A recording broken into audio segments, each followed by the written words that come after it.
4월 첫째 주 부활절 예배를 사도신경으로 신앙 고백을 드림으로 하나님께 예배를 드리겠습니다. 전능하사 천지를 창조하신 하나님 아버지를 내가 믿사오며 그 외아들 우리 주 예수 그리스도를 믿사오니 이는 성령으로 잉태하사 동정녀 마리아에게 나시고 본디오 빌라도에게 고난을 받으사 십자가에 못 박혀 죽으시고 장사한 지 사흘 만에 죽은 자 가운데서 다시 살아나시며 하늘에 오르사 전능하신 하나님 우편에 앉아 계시다가 저리로서 산 자와 죽은 자를 심판하러 오시리라. 성령을 믿사오며 거룩한 교회와 성도가 서로 교통하는 것과 죄를 사하여 주시는 것과 몸이 다시 사는 것과 영원히 사는 것을 믿사옵나이다. 아멘. 찬송가 160장으로 하나님께 영광을 돌립니다.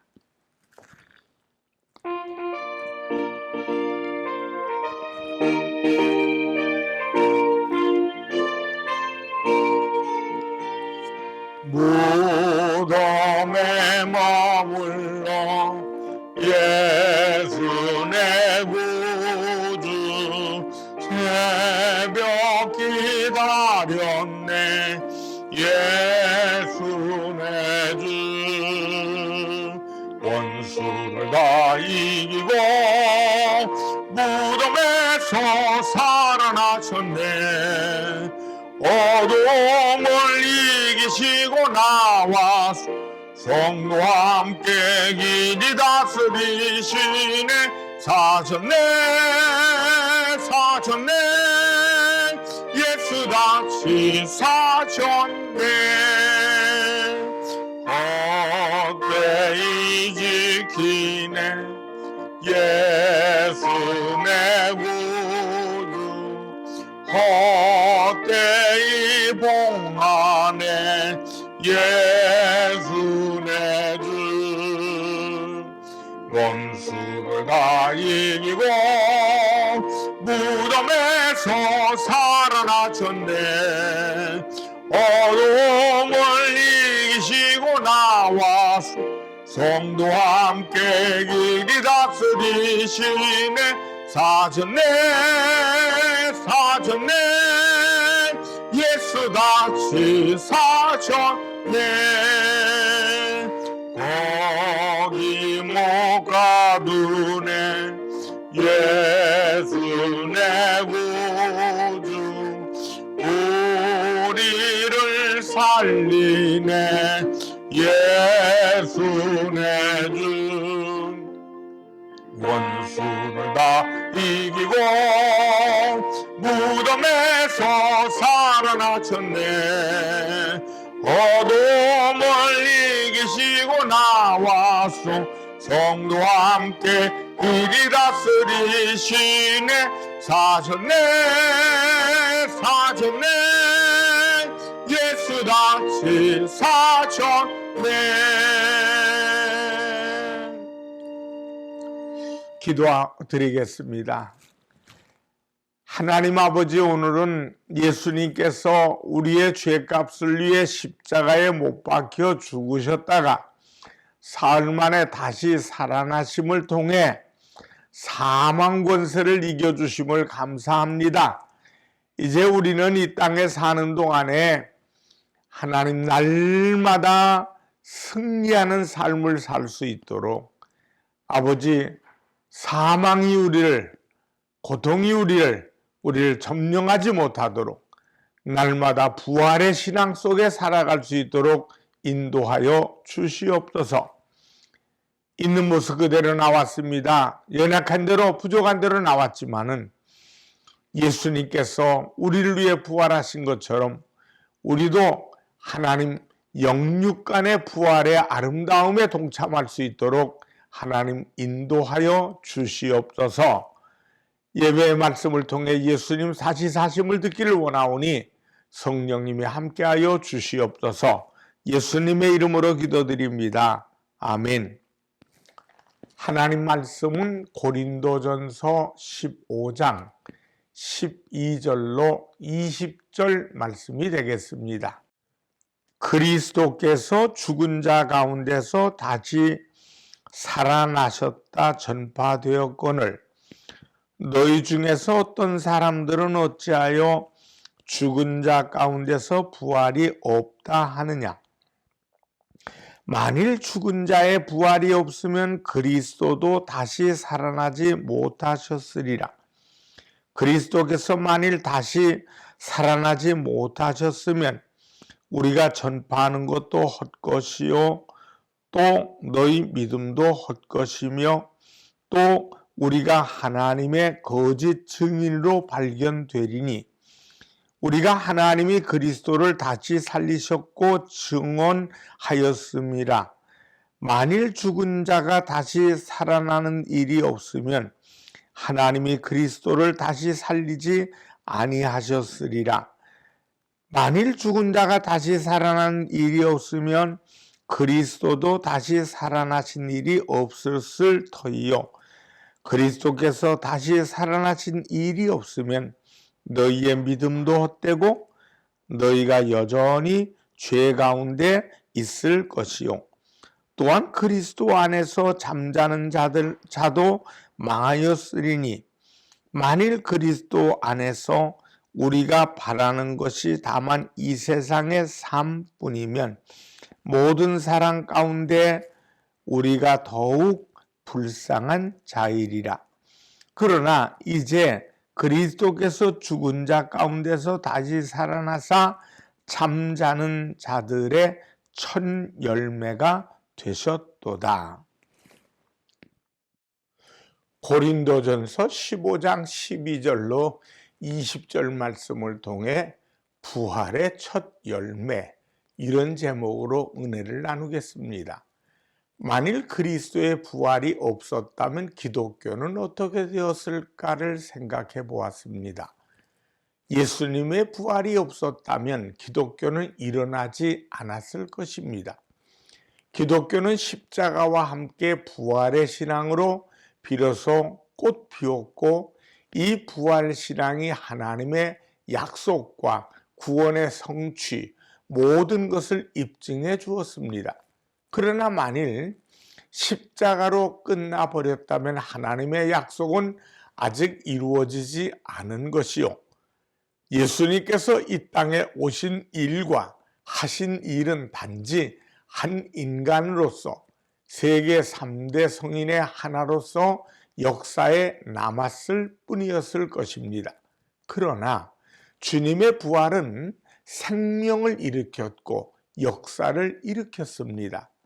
그리고 하나님의 약속이 이루어짐을 믿고 하나님의 나라를 소망하며 기다리게 하였습니다. 이것이 부활입니다. 여기서 기독교는 시작되는 것입니다. 십자가 그리고 부활. 그리스도의 부활이 생명의 첫 열매요. 교회가 또한 그 열매가 된 것입니다. 첫째, 그리스도의 부활이 없었다면, 만일 그리스도의 부활이 없었다면 예수님과 제자들로 인해 기독교는 이단으로 끝났을 것입니다. 사실 예수님과 제자들은 사두개인들과 바리새인들이 볼 때 유대교의 이단이었습니다. 주님의 가르침은 자신들이 가르친 율법과 달랐고 사실 다른 것이 아니라 더 온전한 율법을 가르치셨습니다. 그 근본 정신을 가르치시면서 율법의 1.1획도 훼손시켜서는 안 된다고 하셨습니다. 주님의 행위도 저들과 달랐습니다. 예수님께서 이적과 기사를 통해 병든 자들을 고치시고 세리와 죄인들의 친구가 되신 것은 저들에게 있어서는 할 수도 없었고 있을 수도 없는 일이었습니다. 그래서 예수님을 비아냥대고 세리와 죄인들의 친구라고 하는 것이 아닙니까? 그 나름은 저들에게 있어서 철저한 유대 이단하였습니다. 그래서 예수님을 정죄하고 죽이려고 한 것입니다. 그러한 예수님과 제자들에게 있어서 만일 부활이 없었다면 어떻게 되었겠습니까? 분명 저들은 이렇게 말했을 겁니다. 봐라, 결국 그렇게 끝나지 않았더냐? 그리고 설사 예수님을 따르는 제자들이 남아서 한 종파로 존재하더라도 고난의 종교로 끝나고 말았을 것입니다. 예수님의 십자가는 형틀입니다. 그 형틀에 달려 죽은 죄인의 무리들이 얼마나 오래 갈 수 있겠습니까? 따라서 그냥 고난으로 끝나고 마는 것입니다. 그러나 예수님이 말씀하신 십자가는 죽음으로 살고 이름으로 찾고 버림으로 얻는 것입니다. 그것은 그리스도 안에서 부활의 새 생명, 부활의 새 삶이 있기 때문입니다. 그래서 십자가는 의미가 있는 것입니다. 그러나 십자가가 형틀로 끝난다면 모든 것이 고난일 뿐입니다. 그 끝은 고난의 죽음일 뿐입니다. 또한 부활이 없었다면 기독교는 윤리적인 종교일 뿐입니다. 예수님이 가르치신 산상수훈을 세상 사람들도 탁월한 윤리로 인정합니다. 예수님을 부인하는 자유주의자들도 이 산상수훈은 인정하고 그렇게 살아야 한다고 말합니다. 그러나 그것은 믿음의 차원에서가 아니라 윤리적, 도덕적 차원에서입니다. 그렇다면 부활이 없는 예수님에 대한 믿음은 성령으로 말미암는 믿음이 아니라 공자나 소크라테스를 존경하고 그 철학과 윤리를 존중하는 차원으로 그칠 뿐입니다. 또 하나 부활이 없다면 우리가 믿는 믿음도 헛되고 우리는 여전히 죄 가운데 있을 것입니다. 오늘 본문 17절 말씀에서 보면 그리스도께서 다시 살아나신 일이 없으면 너희의 믿음도 헛되고 너희가 여전히 죄 가운데 있을 것이요. 부활이 있을 때 십자가가 의미가 있는 것입니다. 부활로 인해 십자가는 더 이상 한 죄수의 형틀이 아니요 하나님께서 당신의 백성들을 사랑하셔서 구원하시고자 하는 자기 희생의 표현이요 사랑임을 알게 됩니다. 이 부활이 하나님께서 우리를 사랑하시고 우리를 구원하시고자 하는 의지를 더 분명히 확증하는 것입니다. 그런데 이 부활이 없으면 모든 것이 무효화됩니다. 때문에 믿음도 헛되고 여전히 우리는 죄 가운데 있을 뿐입니다. 둘째, 기독교는 부활의 종교입니다. 사랑하는 성도 여러분, 그리스도께서 부활하셨습니다. 오늘 주님의 이 부활에 대한 믿음과 우리의 부활에 대한 기대로 감사하며 기쁨으로 예배드리고 있는 것입니다. 이 예배를 드림으로 믿음으로 드릴 때 우리는 이제 하나님의 말씀이 생명의 말씀임을 확약하는 것이 됩니다. 주님의 부활이 있으므로 그렇게 해서 하나님의 약속이 그대로 성취되었고 그로 인해 하나님의 말씀이 진리임을 우리는 확신합니다. 부활을 통해 하나님께서는 그것을 우리에게 보여주시고 확약하신 것입니다. 그리고 기독교는 부활로 인하여 생명의 종교가 되었습니다. 예수님께서 말씀하셨듯이 이 부활을 믿을 때 믿는 사람은 죽어도 살고 살아서 믿는 자는 영원히 죽지 않는다는 은총의 삶을 살게 되는 것이라고 요한복음 11장 26절에 말씀합니다. 기독교를 생명의 종교라고 합니다. 이유는 바로 이 부활과 영생 때문입니다. 타 종교는 사실 윤리, 철학을 이야기합니다. 그러나 기독교는 윤리뿐만 아니라 생명을 말씀하시고 그 생명을 주십니다. 때문에 생명의 종교인 것입니다. 또한 소망의 종교가 되었습니다. 이 부활로 인하여 땅의 것을 바라보지 않고 하나님의 나라의 것을 바라보며 살아가게 되었습니다. 하나님 나라, 곧 이 생명과 소망으로 인해 모든 것을 이겨낼 수 있었습니다. 로마의 초기 기독교는 카타콤에서 예배를 드려야만 했습니다. 카타콤은 우리가 알다시피 무덤입니다. 이 무덤의 미로 속에 모여서 예배를 드리고 하나님을 경외하며 나아갈 수 있었던 것은 바로 부활과 영생이 따르기 때문에 하나님에 대한 소망, 하나님의 나라에 대한 소망 때문입니다. 사실 로마의 카타콤이나 소아시아, 즉 투르키의 지역의 가파도기아와 같은 곳은 응해질 토질이기에, 즉 응해질 토질은 화산재, 그걸 응해질이라고 합니다. 그것과 퇴적함, 사질이 결합해서 이 지층을 이룹니다. 그러니까 손으로 공기와 맞닿기 전에는 쉽게 팔 수 있습니다. 간단한 기구로도 더 잘 팔 수 있습니다. 그러나 일단 공기가 닿으면 세월이 흘러가면서 돌처럼 단단하게 굳어지는 특성이 있습니다. 그리고 응해질은 모든 썩은 물을 흡수하고 악취를 제거합니다. 그것에서 사람들은 생명의 법칙과 에노스를 알게 되었습니다. 에노스라는 것은 죽을 수밖에 없는 존재라는 뜻이죠. 그리고 하나님 앞에 겸손하면서 부활에 대한 믿음과 소망으로 나아가게 된 것입니다. 셋째, 우리는 부활의 신앙으로 살아가야 합니다. 우리는 이 부활의 신앙으로 살아가야 됩니다. 부활의 소망으로 살아갈 때 우리는 스스로 날마다 죽음으로 새롭게 사는 삶을 살게 됩니다. 사도 바울은 그러한 사람이었습니다. 고린도전서 15장 31절을 볼까요? 형제들아, 내가 그리스도 예수 우리 주 안에서 가진 바 너희에 대한 나의 자랑을 두고 단언하노니 나는 날마다 죽노라. 보세요.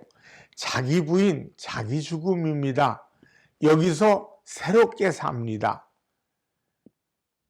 부인은 죽음으로 사는 것이 아닙니까?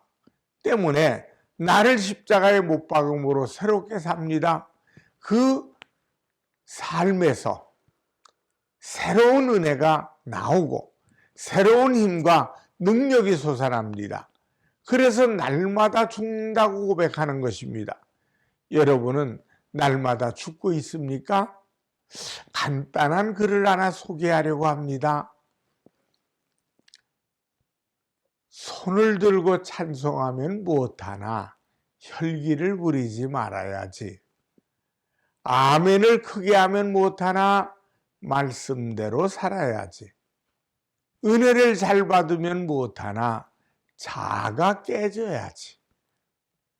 주의 일을 잘하면 무엇하나 순종이 안 되는 걸, 신령하면 무엇하나 신실하지 못하는 걸, 성경을 줄줄 외우면 무엇하나 고집을 꺾어야지. 영혼 구원은 믿음으로 단번에 이루어진다. 그러나 전인격적인 구원은 평생을 두고 이루어주는 것이다. 이것을 성화라 부른다. 어쩌면 우리는 영혼 구원에 그것은 성공했는지 모르지만은 전인격적인 구원에는 실패하고 있는지도 모릅니다. 분명히 우리는 하나님의 자녀입니다. 그러나 하나님의 자녀답게 사는 데는 실패하고 있는지 모릅니다. 신앙은 있는데 생활이 없고, 은혜는 많은데 변화는 없고, 체험은 많은데 성숙은 없고, 말은 잘하는데 잠잠할 때 잠잠하지 못하고, 신령은 한데 신실하지 못하다. 믿음이란 느끼고 체험하고 충성하고 선하게 사는 것이 전부가 아니다. 믿음이란 주님과 함께 동거하는 것이다. 주님을 하루 24시간 의식하고 주님을 누리고 주님과 연합되는 것이다. 이 글을 다 소개하진 않았지만 이 글을 볼 때마다 제 자신이 매우 부끄럽습니다. 이 글을 보면서 우리 교회와 한국 교회를 생각해 봅니다. 우리가 영혼 구원은 받았는데 전 인격적인 구원에는 실패하고 있습니다. 그리스도인으로서 삶의 힘이 없고 능력이 부족합니다. 왜요? 현재적인 부활이 없기 때문입니다. 그것은 부활에 대한 온전한 이해가 없기 때문입니다. 이해가 없기에 죽지 못합니다. 우리가 죽는다 하지만 말로만 죽을 뿐입니다. 고백으로만 죽을 뿐 실제 삶 속에서 나 자신을 십자가에 못 박는 작업이 없습니다. 그래서 여전히 내가 살고 내가 주장하고 내가 소리 지르고 내가 때를 씁니다. 여러분 사대교회를 기억하십니까? 계시록이 시작되는 초반에 7교회에 대한 메시지가 나옵니다. 그 가운데 나오는 5번째 교회가 사대교회입니다. 이 사대교회의 이름이 뭐냐? 살았다는 이름을 가졌지만 죽은 자라고 주님께서 책망을 하십니다. 이름은 살았다는 뜻입니다. 그러나 실상은 죽은 무기력한 교회로 책망을 받고 있습니다. 그리스도인이라는 이름이 바로 그러한 이름이 되고 있지 않는지요? 나의 이름이 바로 그러한 이름이 되고 있지는 않는지요? 부활의 신앙이 온전하지 못하기 때문입니다. 부활의 신앙을 가지십시다. 그렇다면 날마다 주님 앞에서 내가 가지고 있는 성품의 성질 죽여야 됩니다. 혈기 죽여야 됩니다. 주님 앞에서 날마다 죽어야 됩니다. 그리고 주님을 인해서 다시 살게 됩니다. 새로운 사람으로 전인격적인 삶으로 살아나게 됩니다. 거기서 그리스도인으로서의 능력을 가지게 됩니다. 그리고 주의 일에 더 힘쓰는 삶을 살게 되는 것입니다. 고린도전서 15장 58절에 보면 그러므로 내 사랑하는 형제들아 견실하며 흔들리지 말고 항상 주의 일에 더욱 힘쓰는 자들이 되라. 이는 너희 수고가 주 안에서 헛되지 않은 줄 알미라. 부활의 신앙을 가질 때 우리의 변화된 의식, 변화된 인품, 변화된 삶으로 더 우리 자신을 주님께 드릴 수 있게 됩니다. 부활의 신앙에 대한 확신을 가진 사람은 헌신하게 됩니다. 내게 주어진 일에 최선을 다하고 주님께서 내게 맡겨주신 사명, 직분에 최선을 다하게 됩니다. 사도 바울이 에베소 교회를 떠나 예루살렘으로 가려 할 때 에베소 장로들이 만류합니다. 예루살렘에 가면 분명 바울은 붙잡히게 되고 죽게 된다는 것을 알기 때문입니다. 그럼에도 바울은 예루살렘으로 가겠다고 하면서 이렇게 고백합니다. 사도행전 20장 24절에 내가 달려갈 길과 주 예수께 받은 사명 곧 하나님의 은혜의 복음을 증언하는 일을 마치려 하면은 나의 생명조차 조금도 귀한 것으로 여기지 아니하노라. 부활신앙 안에서의 고백입니다. 바울은 이런 믿음 안에서의 삶으로 달려왔습니다. 그리고 끝까지 믿음을 지킬 뿐더러 주님께서 맡겨주신 그 일을 완수했습니다. 우리 안에 부활의 신앙이 있을 때 우리 또한 그 믿음 가운데 그 삶 가운데 설 수 있습니다. 사랑하는 성도 여러분, 주님의 죽으심과 부활을 헛되게 하지 맙시다. 미국에 가면 후보댐이 있습니다. 이 댐의 입구에 게시판에 이런 글이 써 있습니다. 댐 공사를 하다가 희생당한 사람들의 명단이 기록되어 있습니다. 그 아래 아주 인상 깊은 한 문장의 글이 새겨져 있습니다. 이들이 희생당한 이유, 사막에 장미꽃이 피어나고 골짜기에 생명의 강이 흘러가게 하기 위해서였습니다. 주님이 희생당하신 이유는 메마른 영혼에 부서진 인격에 꽃이 피고 열매가 맺히게 하기 위해서입니다. 사막의 골짜기에 영생의 생명의 강이 흘러가게 하기 위해서입니다. 주님의 부활과 우리는 미래의 부활의 삶, 천국의 삶을 얻게 되었습니다. 뿐만 아니라 오늘 우리의 부서진 인격에 꽃이 피고 열매가 맺게 되었습니다. 이 부활의 능력을 믿으면 날마다 우리 자신을 십자가에 못 박고 주님과 함께 사는 새로운 삶을 삽니다. 이 부활의 신앙 안에서 진정한 능력을 가지십시다. 이 부활의 능력 안에서 진정한 소유와 가치를 분별하며 나아갑시다. 그러면서 주님을 찬양하고 경배합시다. 주님의 부활이 있었기에 오늘 우리의 부활이 있고 영원한 생명과 하나님의 나라가 있음을 감사하며 이 믿음이 여러분들을 더욱 강하게 하고 온전케 하는 삶이 될 수 있기를 주님의 이름으로 축원합니다. 기도드리겠습니다. 하나님 아버지, 예수님이 우리의 죄값은 사망이라 사망의 값을 담당하시려고 십자가를 지셔서 우리를 위해 죄값을 치러주심을 감사합니다. 죽음으로 끝났다면 세상에 어떤 사람이나 주님은 똑같은 분이었을 겁니다. 그러나 예수님은 우리의 죄값을 위해 돌아가신 후에 사흘 만에 부활하심으로 사망 권세를 이기고 저주와 절망을 무덤 속에 다 떨쳐버리고 부활하셨습니다. 그리고 예수님은 제자들에게 부활하심을 보여주시고 많은 사람들에게 예수님 부활하심을 보여주신 후에 이제 승천하셨습니다.